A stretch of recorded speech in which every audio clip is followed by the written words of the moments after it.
है लड़का खाली आरजेडी गवाइएगा कि सभी आदमी वोट दे दीजिएगा लालू यादव के बेटा के। सब लोग हाथ उठाइए तो लालू यादव के बेटा के नाम पर भाई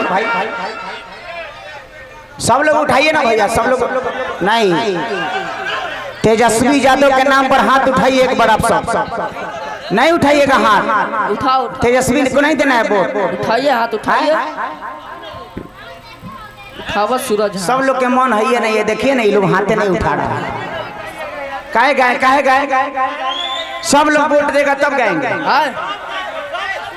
सब लोग हाथ उठाइए तो भाई ऐसे ऐसे हाथ उठाइए सब लोग उठाइए तब गाएंगे तेजस्वी जी के गाना ना ये सब मानने वाला है ये सब अपने आप के वीआईपी है मिडिल पास नहीं किया होगा चाहे तो भगवान के ठीक है वैसा ही ठीक है अच्छा चिराग पासवान को दीजिएगा वो तो बीजेपी में अंध भक्त है वो तो लंड भक्त है लंड भक्त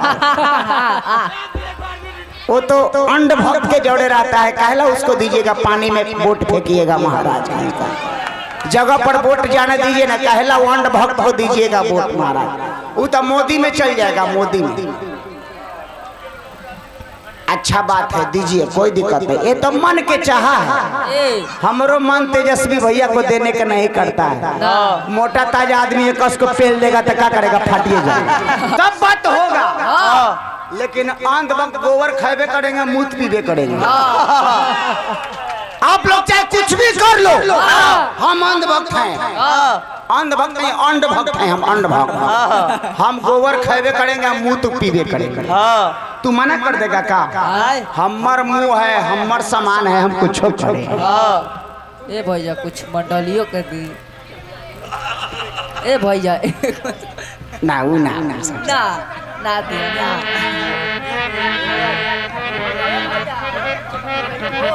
चटनी के तो चटपट होई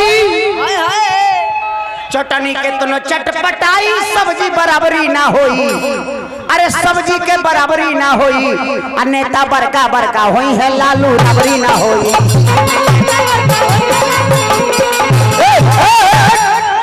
काहे कहते हैं अरे हम तो जादव जी हैं अमरेश भैया अरे हाँ बैठो लड़की बैठो टोपी लगा कर रख करे हम तो जादव जी है बुआ ठीक है इधर आजा मुस्कान हम तो जादव जी हैं भैया हम लोग के चलवे नहीं करता था भैया तू लोग के तो उस समय साफा नहीं चलता था कौन समय 1990 ईस्वी में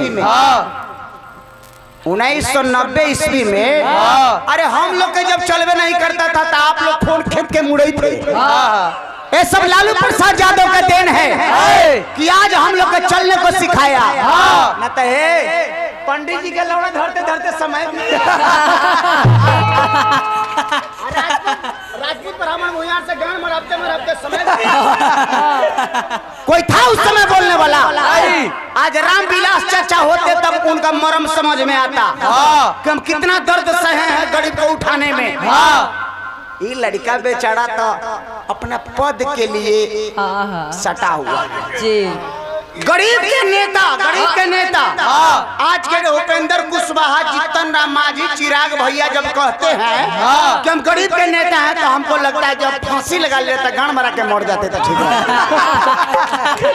ये लोग गरीब के नाम पर वोट ले लेता है लेकिन कहाँ बैठता है पंडित जी के जोड़े मोदी के साथ बैठेगा ये लोग के कुर्सी का सिर्फ मोह है ये गरीब का मोह नहीं है सुधर जा राजा सुधर जा हम तेरे भाई है रे बुढ़बा हम तुमको कुर्सी पर बैठने दिए हैं तो दोसर नहीं बैठने देता हम लोग के इतना ही था तू लोग घंटा में बंद था हमारा भी इज्जत नहीं था तोरा लोग नहीं करे हमारा भी इज्जत नहीं था किसी को इज्जत नहीं था क्यों लोग जानते हो वो लोग हम लोग के भरम में डाला कि हम मुंह से पैदा लिए हैं पंडित जी हैं हम बाँ से पैदा लिए हैं राजपूत भाई है हम पेट से पैदा लिए हैं तो साव जी है और सारा जात जितना बच गया गोड़ से पैदा लिया वो शूद्र है सबको शूद्र बनाया है बताओ बनाया कि नहीं? हाँ। लेकिन कितना हो कह दोगे अंध भक्त को तुम नहीं सुधार सकते हो रे। वो लोग गोबर खावे करेगा, गाय के मूत पीवे करेगा। वो लोग सर खत्म हो। आप ही नहीं है, वो संसार में हजार लाख है। लालू यादव के गाना हो रहा है, चटनी कितनो चटपट होई सब्जी बराबरी ना होई, नेता बड़का बड़का होई है लालू राबरी ना होई, नेता बड़का बड़का होई है लालू राबरी ना होई।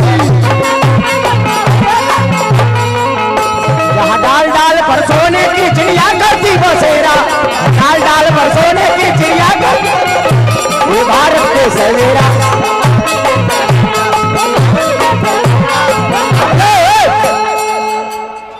भैया हमको भी दीजिए, हमको भी दीजिए।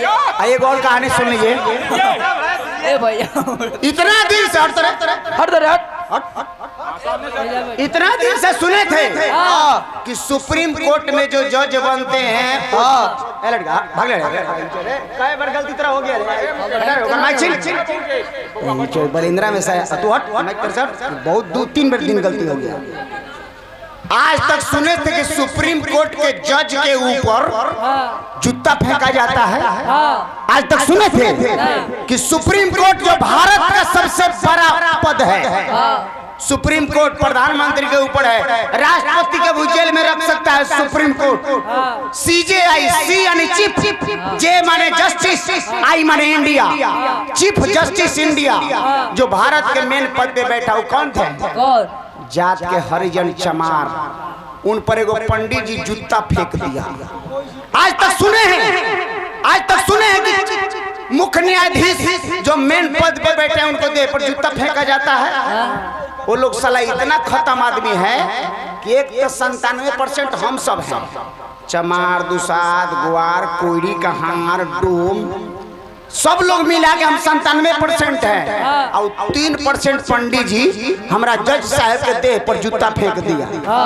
क्यों? क्योंकि ये दलित समाज से आता है, छोट जात से आके जज क्यों बन गया? ओकरा गांड फट रहा है उसको कब जूता फेंका है?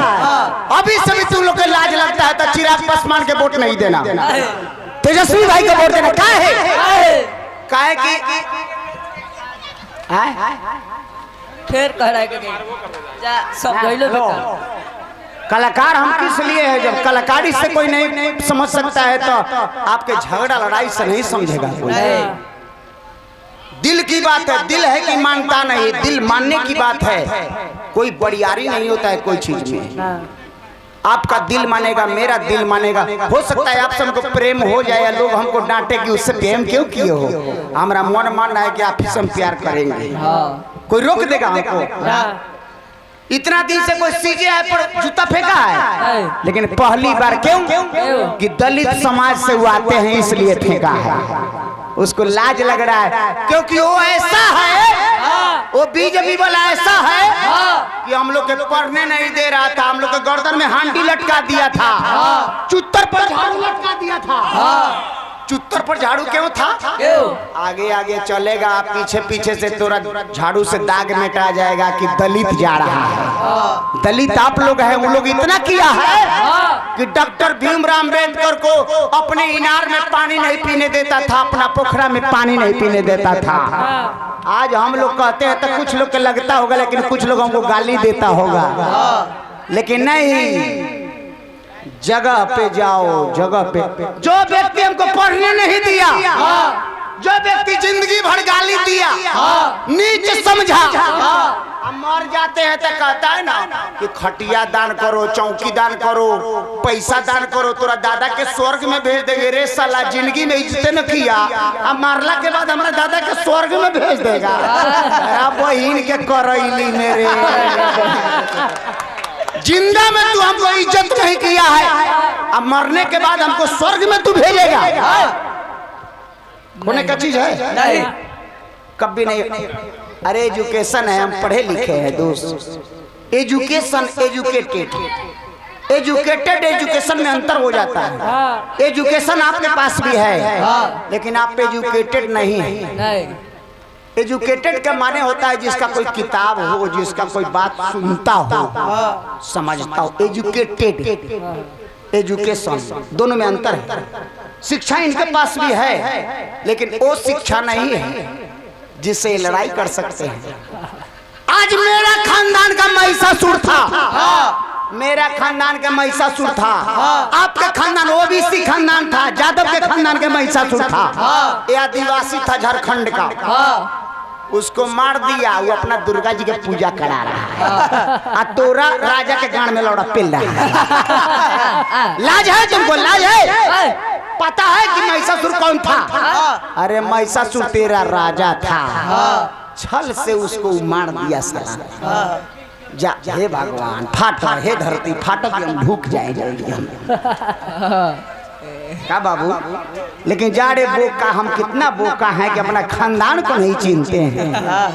150 साल पहले क्या हुआ वो नहीं जानते हैं, अब 5 लाख साल पहले क्या हुआ उसका कहानी हम गाते हैं। कितने गंदा हम हैं अपने आप को।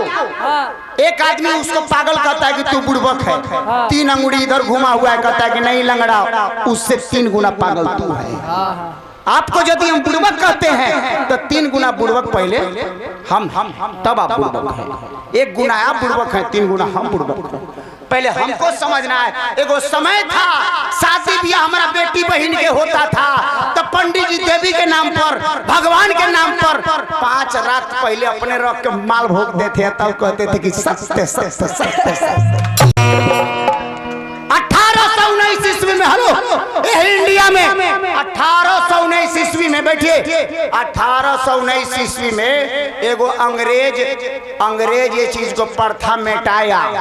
1819 ईस्वी में ये अंग्रेज प्रथा को मिटाया कि आज के बाद कोई दलित का बेटी बहू का शादी होगा तो अपने पति के घर जाएगी, कोई शूद्र का बेटी बहू का शादी होगा तो अपने पति के घर जाएगी। आना तो पहले देवी के नाम पर, भगवान के भक्तिन के नाम पर, देवदासी के नाम पर मंदिर में रखता था। जितना बड़का था से पूछता था ये था हमारा। लेकिन आज हम होशियार हो गए हैं, हम पढ़ लिए हैं, लिख लिए हैं, हम लोग किसी को इज्जत नहीं करेंगे। हम लोग कितना है? 97%। 100 गो में 97 गो हम हैं, 3 गो वो है, उसको मार के भगा देना है क्योंकि मूल निवासी हम हैं।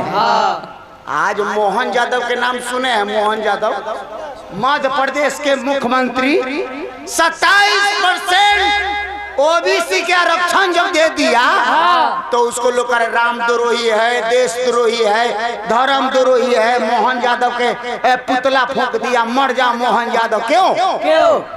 तुम धर्म बचाने के लिए हिंदू हो, लेकिन आरक्षण लेने के लिए हिंदू नहीं हो। नहीं। तोरा पानी पी सकता है?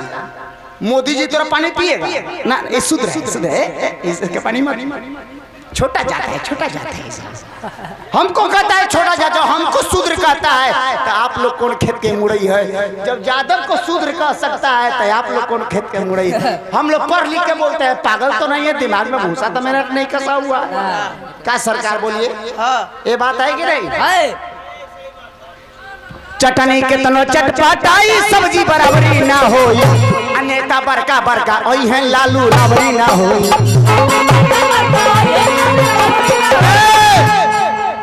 चारा घोटाला में जगन्नाथ मिश्रा भी थे, तो ब्राह्मण थे तो बच गए।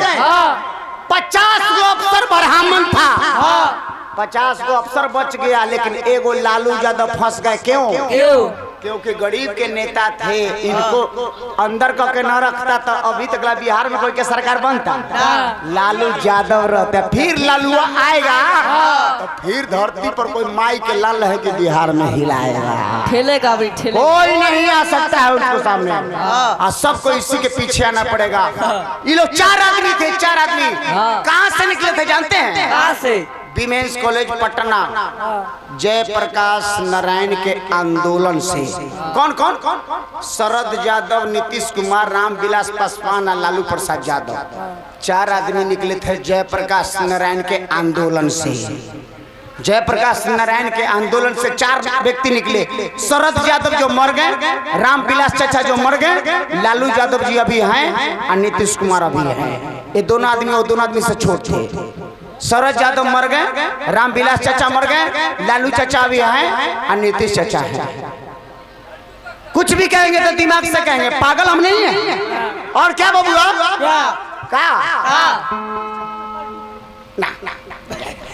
बुढ़ा गइल बा, ओकरा पलटू राम कह के का करबो। पलटी मारते मारते खत्म हो गया, 75 साल खत्म हो गया। वो तो कुटुम नगर जाने लायक हो गया। नहीं चलेगा। वो तो अगले चुनाव में कह दिए थे कि अंतिम बार हमको दीजिए। कुछ बोल रहा है। उस बार चारा घोटाला का थोड़ा सा छिटका पड़ा था तेजस्वी पर, तो तेजस्वी को बोले थे कि ये तेजस्वी पद छोड़ो न तो हमको लोग सरकार गिरा देगा। और सम्राट चौधरी पर इतना लोग कह रहा है, काहे ना छोड़ रहे हैं। अशोक चौधरी पर काहे ना छोड़ रहे। शकुनी चौधरी के बेटा पर 71,000 का 900 करोड़ का घोटाला था। चारा घोटाला 71,000 करोड़ का घोटाला है। काहे ना कोई बोलता क्यों? हम सब एक नहीं हैं। जहिया हम गरीब का सब एक हो जाएंगे, सब गरीब एक हो जाएंगे। ये में कमी है भाई, बात तोरा लेखा बात बोलते हैं। ये लोग को खुश करने के लिए एक बात बोलते, में कमी है। कुछ यादव जी चलाने लगे थे ना, कुछ यादव जी बने लगे थे, कुछ यादव जी बने लगे थे। कुछ आप भी नहीं, हमारा दियरवा में कुछ यादव जी बने लगे थे, इसलिए कुछ जाति इधर उधर हो गया था। तो हम लोग एक ही माई से बेटा से सब पैदा लिए। ये धरती पर एक लेकर सब आता है। जैसा आप हैं, जैसा हम हैं, जैसा आप हैं, जैसा आप हैं। और वो कहता है कि मुंह से जन्म लिए है, तो कोई कहता है बांह से। अरे बांह से लड़का होता है, मुंह से लड़का होता है, और पेट से लड़का होता है। सब ये माहे आता है। जय सीताराम, जय सीताराम। कितना मूर्ख है। यही मोदी जी बिहार में आते हैं, जय श्री राम, जय श्री राम। आज जब विदेश में जाते हैं तो कहते हैं कि हम बुद्ध भगवान के देश से आए हैं। अरे सारा अतना झूठ मत बोल।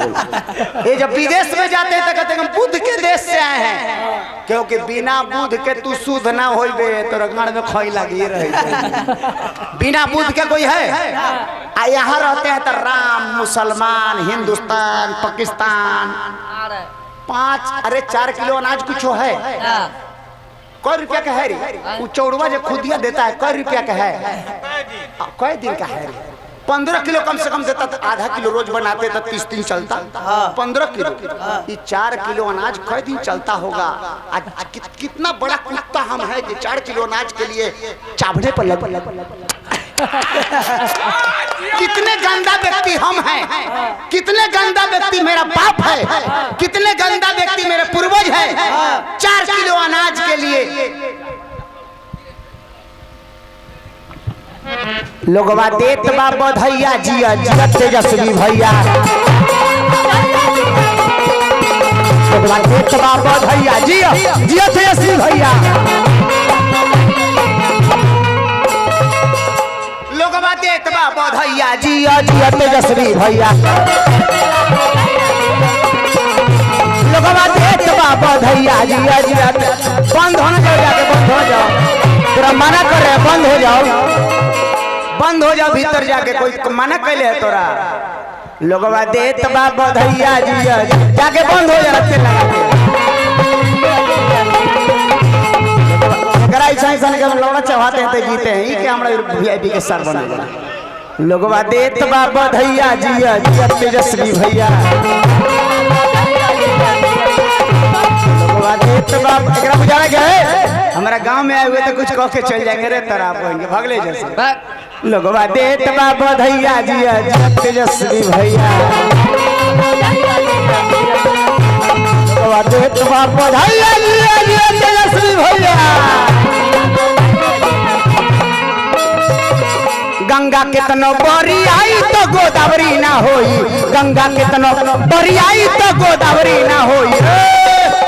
नेता बरका बरका होई है लालू रबड़ी।